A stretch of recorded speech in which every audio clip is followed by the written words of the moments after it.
Hi అండి అందరికీ. ఈరోజు అయితే నేను పప్పు చారు చేస్తున్నాను. అండ్ దానికి కావాల్సినవి కూరగాయలు, పప్పు,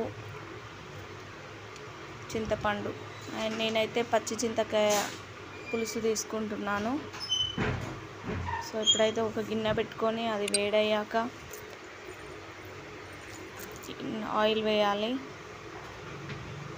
సో ఎల్లిపాయలు, జీలకర్ర, మెంతులు వేసుకుంటున్నాను.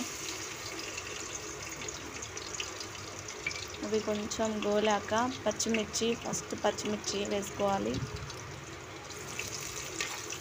పచ్చిమిర్చి కొంచెం గోలాలి.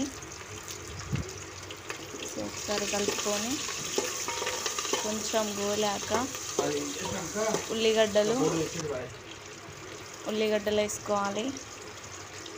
సో అవి కూడా గోలాక పుదీనా, కొత్తిమీర వేసుకోవాలి. పుదీనా ఎందుకంటే టేస్ట్ కోసం కొంచెం పుదీనా, కొత్తిమీర వేసుకొని ఒక్కసారి కలుపుకోవాలి.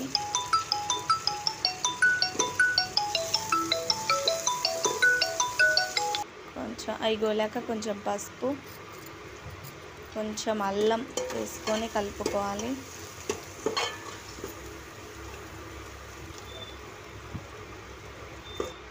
సో ఇవి గోలాక ములక్కాయలు, ఆలుగడ్డ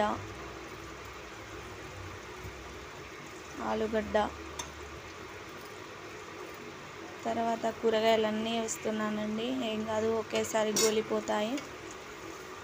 సో కూరగాయలు వేసి ఒక్కసారి కలుపుకొని కొంచెం ఉప్పు అయితే వేసుకోవాలి కూరగాయలు మగ్గడానికి.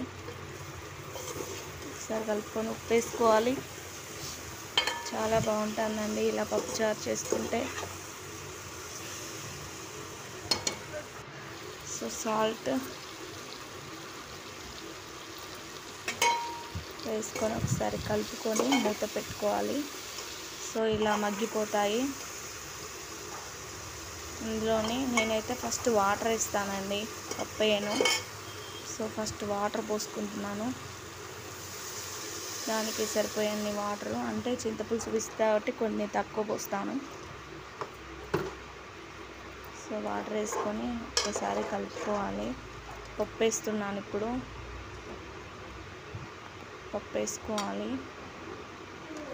పప్పు వేసుకున్న తర్వాత చింతకాయను పిసికి పోస్తానండి, పచ్చి చింతకాయను. సో నేను చెప్పాను కదా ఇంతకుముందు వీడియోలోనే పచ్చి చింతకాయ తయారు చేసి పెట్టుకున్నానని. సో అదే పిసికిపోతాను. చాలా టేస్ట్ ఉంటుందండి పచ్చి చింతకాయ పులుసు. మీరు కూడా ట్రై చేయండి ఫ్రెండ్స్. సో చింతపులుసు అయితే పోసాను.